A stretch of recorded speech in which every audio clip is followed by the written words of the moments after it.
Olá pessoal, amantes da ciência e do conhecimento, que alegria, que satisfação tê-lo aqui comigo para mais uma videoaula.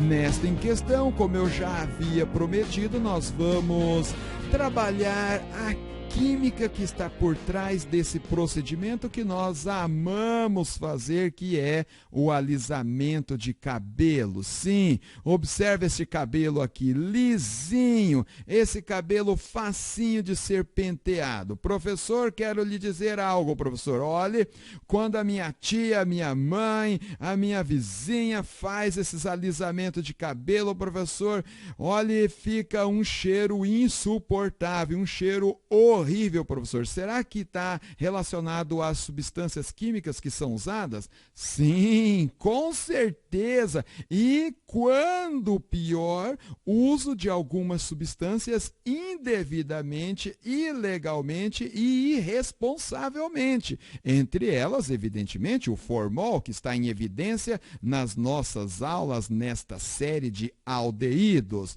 Então, vamos entender a química que está por trás desse procedimento. Bom, primeiramente vamos fazer um raio-x. Vamos traçar aqui um raio-x de um fio de cabelo. Então, nós temos aqui alguns fios nesta cabeça aqui. Este cabelo bonito, como o seu cabelo também é bonito. Claro, como diz o ditado, né? Cada coruja gava o seu toco. Eu não vou achar o cabelo dos outros bonito, muito pelo contrário, vou achar o meu cabelo muito lindo. Então, pegando o seu cabelo e dando um zoom, olhando microscopicamente, nós vamos encontrá-lo constituído de três partes. A parte mais externa, que nós denominamos de cutícula, a parte intermediária, que nós denominamos de córtex, e a parte mais inferior, nós denominamos de medula. A cutícula é o revestimento externo do cabelo, formado por material proteico e por algumas células, que organiza em forma de escamas, controlando o que entra e o que sai na estrutura do cabelo. E nesta parte intermediária, nós vamos ter o que denominamos de córtex. É a região onde estão a queratina e outras proteínas. Portanto, evidentemente, é a parte que vai dar maior peso, maior massa ao fio de cabelo. É esta parte intermediária denominada de córtex, e é a parte que nós vamos nos deter, porque é aqui no córtex onde estão localizadas as ligações químicas que vão dar conformação ao cabelo. Se o cabelo é lisinho, se o cabelo é ondulado, se o cabelo é crespo, então a forma do cabelo vai ser estabelecida pelas ligações químicas efetuadas nesta região onde nós chamamos de córtex. E aqui inferiormente nós temos a medula. A medula é a parte mais interna do cabelo. Muito bem. Assim como todo o nosso corpo, evidentemente, nos fios de cabelo nós vamos ter uma série de ligações químicas e, como eu já disse, essas ligações químicas que serão responsáveis pela forma do nosso cabelo. Bom, as ligações químicas presentes aqui no cabelo são aquelas ligações químicas iônicas. Lembrando, ligação química iônica é aquela ligação química onde um átomo vai ceder elétron para outro elemento químico. Esse tipo de ligação química é uma ligação química bastante forte, muito difícil de ser rompida. Se você não está familiarizado com esse tipo de informação, com esse tipo de ligação química, você pode acessar o nosso canal aí na playlist Ligações Químicas, tá? E revisar, retomar este conteúdo. Então, nós temos aqui no cabelo, nos fios de cabelo, ligações químicas iônicas. Observe aqui, né? Esta carga negativa, esta carga positiva, então aqui sendo efetuada uma ligação química iônica. Mas também temos outros tipos de ligações químicas. Temos a ligação química que nós denominamos de ligação covalente, onde os elementos químicos compartilham elétrons entre si para poder atingir uma estabilidade energética. Esse tipo de ligação covalente, ou também chamada de molecular, elas estão efetuadas nos fios de cabelo, principalmente nessas pontes de disulfeto, nessas ligações químicas entre dois enxofre. E eu já adianto que aqui, nessas pontes de disulfeto, que está na sua maior parte a responsável para a conformação do cabelo. Se nós quisermos mudar a forma do cabelo de ondulado para liso, nós teremos que romper essas ligações químicas e formar novas ligações químicas. Mas não são só esses dois tipos de ligações químicas que estão presentes aqui. Estão também presentes essas ligações químicas denominadas de ponte de hidrogênio. Essas ligações químicas aonde nós vamos encontrá-las em substâncias polares e, por exemplo, como na água. Aqui nós temos a água, como já sabemos, a água é uma substância polar. Aqui temos um polo negativo, aqui temos um polo positivo. Por quê? Porque o oxigênio é muito eletronegativo e atrai para si a densidade de carga elétrica, deixando aqui o hidrogênio com uma densidade de carga positiva. E, evidentemente, com outras substâncias semelhantes, polares, né? Pode ser a própria água, nós vamos ter então aqui a ligação, a aproximação, a ligação química denominada de ponte de hidrogênio. É uma ligação química que não é tão forte como a molecular, que por sua vez também não é tão forte como a iônica, mas é uma ligação química interessante, bastante interessante. Por quê? Porque ela não é tão fácil de ser rompida também. E aí nós vamos ter outras ligações químicas denominadas forças de Van der Waals. Bom, muito bem. Então, como eu havia dito, se nós quisermos mudar a conformação do cabelo, se nós quisermos mudar a forma com que o nosso cabelo é, nós teremos que romper essas ligações químicas aqui e formar novas ligações químicas com a nova conformação que nós desejamos. Principalmente essas ligações químicas entre os dois enxofres, que nós chamamos de ligações de disulfeto. Muito bem, muito bem. Agora, como que isso ocorre? Veja bem aqui. Como professor, como que nós podemos romper essas ligações químicas? Observe aqui, né? Aqui nós temos uma estrutura que representaria aqui as ligações químicas no fio de cabelo. Então, como eu disse, as pontes de disulfeto, esses dois enxofres ligados aqui, que são os principais responsáveis pela conformação do nosso cabelo. Então, nós temos aqui essas ligações químicas efetuadas. Então, nós precisamos romper essas ligações químicas. Se nós quisermos um alisamento temporário, nós podemos romper essas ligações químicas apenas com aquecimento.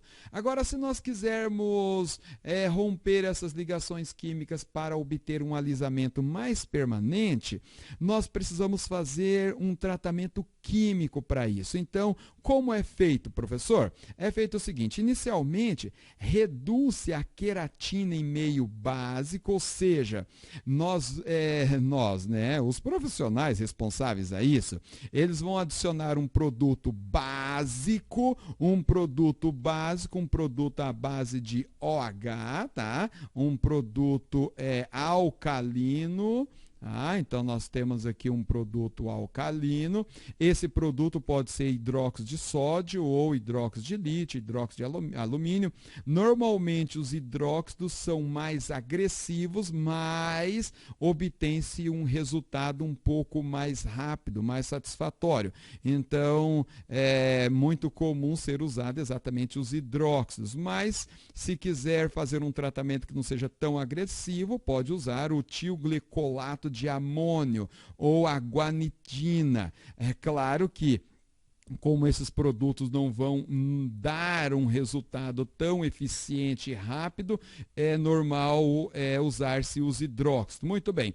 Então, a princípio, vai alcalinizar o cabelo, né, com essas substâncias alcalinas, com essas bases e um agente redutor. Isso vai fazer com que essas ligações de disulfeto sejam rompidas com estas substâncias inicialmente. E aí, como você alcalinizou o processo, após o rompimento das ligações químicas, você vai neutralizar com um ácido. Sim, você vai usar uma solução ácida, normalmente o ácido tilglicólico, e um agente oxidante, normalmente o peróxido de hidrogênio, para restabelecer novas estruturas. Então, você rompeu as ligações químicas entre os enxofres e agora você vai formar novas ligações químicas da maneira que você quer.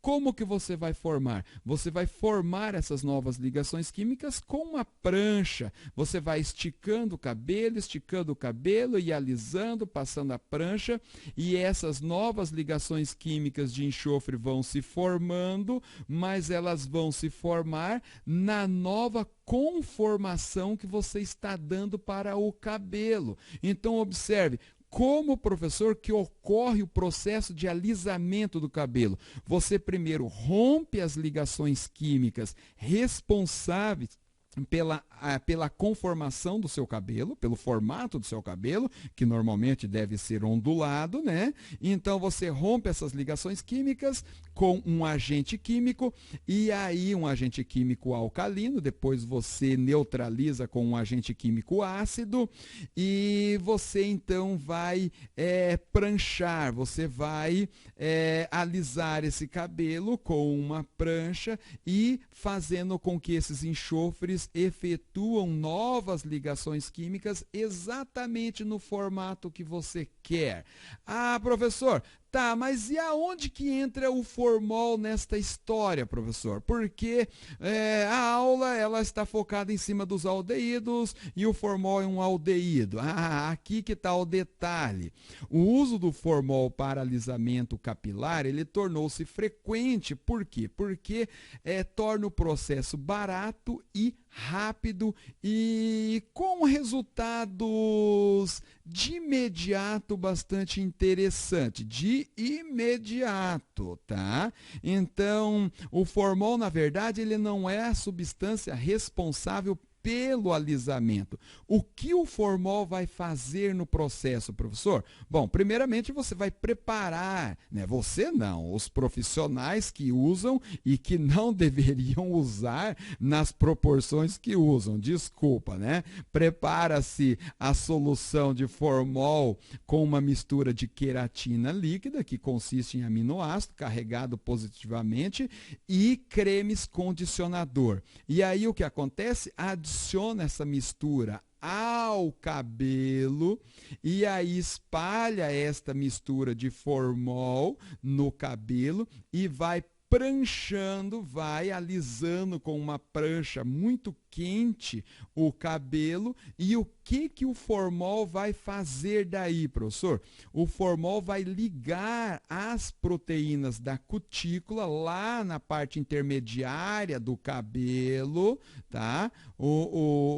Esse formol vai ligar-se a essas proteínas e aos aminoácidos, hidrolisando a solução de queratina, e vai formar como se fosse uma proteção ao cabelo. Tá aqui o cabelo internamente, né? O córtex internamente, e o formol vai formar um filme, uma película protegendo, e isso vai impermeabilizar o cabelo e fazer com que esse procedimento de alisamento tenha uma durabilidade maior. Agora,